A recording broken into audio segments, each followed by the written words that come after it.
Tak sa skončila televízna inscenácia Kaviareň Líra, ktorú scenaristicky aj režijne pripravil do vysielania Jozef Bednárik. V tejto chvíli veríme, milí diváci, že príjmete naše pozvanie do diskusnej relácie s prezidentom Slovenskej republiky a jeho hostiami.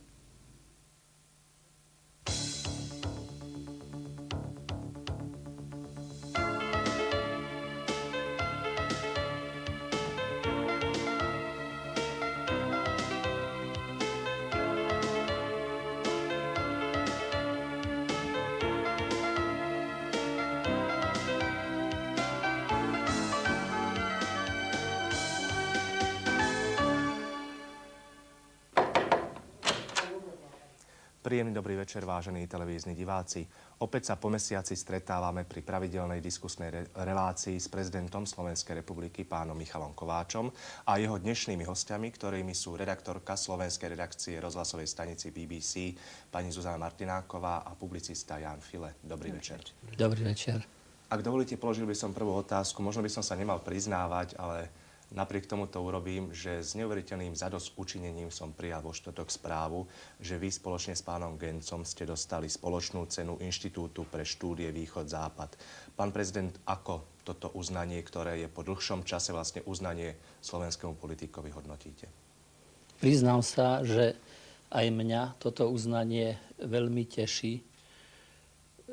Predstavuje vlastne prvé takéto uznanie slovenskej politike, v Slovenskej republike a je to uznanie v tak vážnej veci, v tak citlivej veci pre stredoeurópsky región, ako je politika voči národnostným menšinám.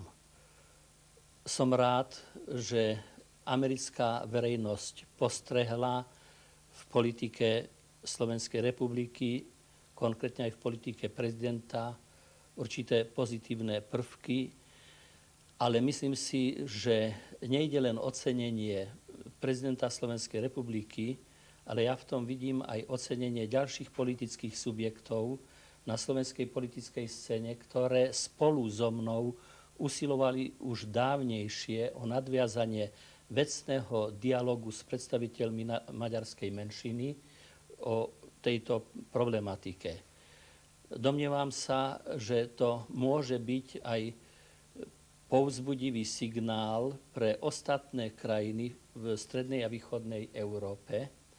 Povzbudivý v tom zmysle, že si uvedomia, že svet, aj tak vzdialený, ako je od nás vzdialená Amerika, s veľkým záujmom sleduje všetko úsilie o stabilitu a prosperitu tohto regiónu.